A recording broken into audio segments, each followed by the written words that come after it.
Now, we are, week 3 now of the People versus Donald Trump? Yes, week 3. Trump's hush money trial had the day off today in New York, giving our former president a well-deserved chance to nap and fart at home. And according to one of his friends, Trump has been miserable in court. He said there is no more horrible thing for Donald Trump than just having to sit there and be quiet. Well, he's really, if that's the case, he's going to love prison. He's going to have a great time. The Tooth Fairy was in an outside court on Friday where he got the weekend off to a hilarious start. I want to start by wishing my wife, Melania, a very happy birthday. Be nice to be with her, but I'm at a courthouse for a rig trial. It's a rig trial. Terrible. But we're doing very well in this rig trial. Everybody knows it. Yesterday was a big day, but I do have to begin by wishing Melania happy birthday. Oh, how sweet. How sweet. And that, you could also call her on the phone. How oblivious do you have to be to wish your wife a happy birthday outside the courtroom where you're on trial for paying off a porn star?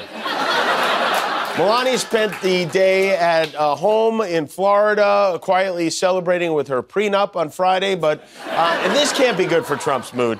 He's been asking people to please show up to protest outside of the courtroom, and some of them actually have.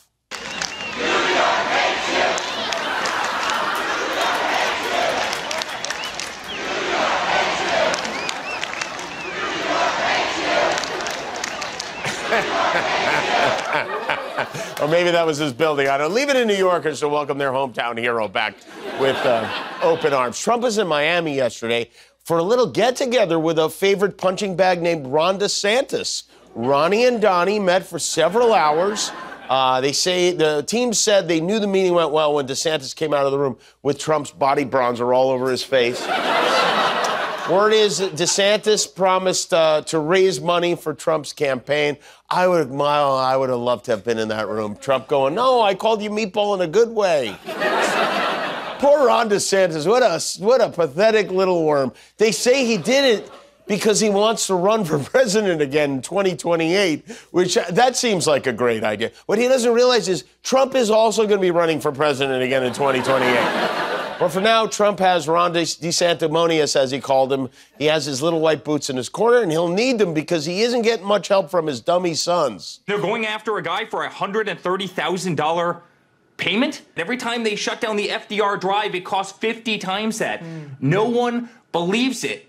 All while in New York, you can't go into Duane Reade, you can't go into CVS and buy skin lotion because it has to be locked behind plexiglass because theft is so high. You can tell by the use of the word skin lotion that Eric Trump has never been in a Duane Reade or a CVS.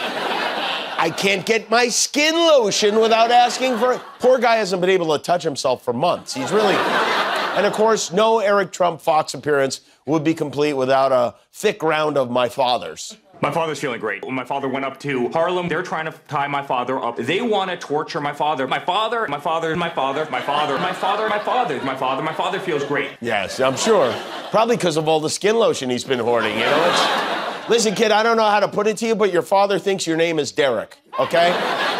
Speaking of disappointing sons, over the weekend, Trump posted 5 times about RFK Jr. He wrote, "Why did Jr.'s family go so bonkers at the thought of him running against crooked Joe Biden? Because they are radical left lunatics. They can't conceive of their even more liberal brother running as anything else. MAGA 2024, don't waste your vote on Kennedy." Trump wants to position Kennedy Jr. as a left-winger because he knows he might siphon off some of the anti-vaxxer vote he's expected to get. You can see the overlap here. Trump needs to do everything he can to protect the crazy vote. There are a lot of characters vying to be Donald Trump's running mate right now. One of them is South Dakota Governor Kristi Noem. And part of what you do when you want to be a running mate is you write a book and you outline your worldview, you tell your life story. Governor Noem did that. She has a forthcoming memoir called No Going Back, The Truth on What's Wrong with Politics and How We Move America Forward. It comes out next month, but what we know from the excerpts that were released by The Guardian is that Kristi Noem shot her 14-month-old dog. She wrote, "I hated that dog. Cricket was untrainable, dangerous to anyone she came in contact with, and less than worthless as a hunting dog. And when Cricket got out of the car and chomped on the neighbor's chickens, at that moment, she says, I realized I had to put her down. So Cricket was a puppy, a wire-hair pointer. She was training it to hunt pheasant. By her own account, she dragged Cricket to a gravel pit and shot the dog. It was not a pleasant job, she wrote, but it had to be done.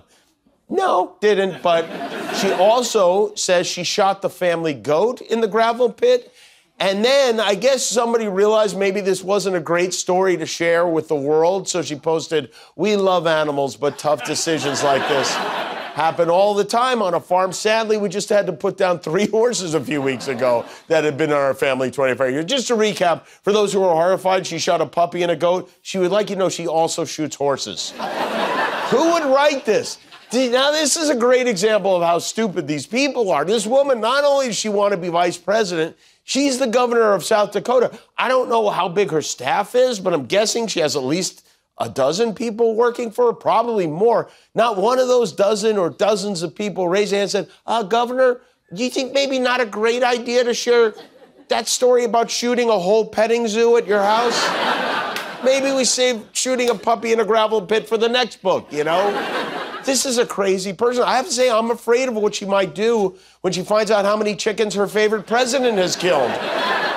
Obviously, this is a public relations disaster, completely of her own making, but Team Noem is working hard to try to somehow give this a positive spin. South Dakota isn't just the best place in America to do business. It's also the best place to live, work, and play. If you like what you see, if you value our approach to reducing government and increasing personal freedom, we'd love to have you come join us. Come grow your company, live your life, achieve your dreams. We can make it happen for you right now, because South Dakota means business. And that is the end of Kristi Noem. Even Trump won't pick a puppy killer, right? This is a bit of a blow because Trump would probably benefit from selecting a woman as his running mate, and she was probably his top choice. According to a new poll from the New York Times, only 31% of American females think Trump respects women, whereas 54% of men think he does. They think he respects women either a lot or some. Oh, yeah. Mr. Grab him by the has total respect for women. He's a regular Gloria Hole Steinem, this guy. He respected his ex-wife so much he buried her on the best hole on his golf course.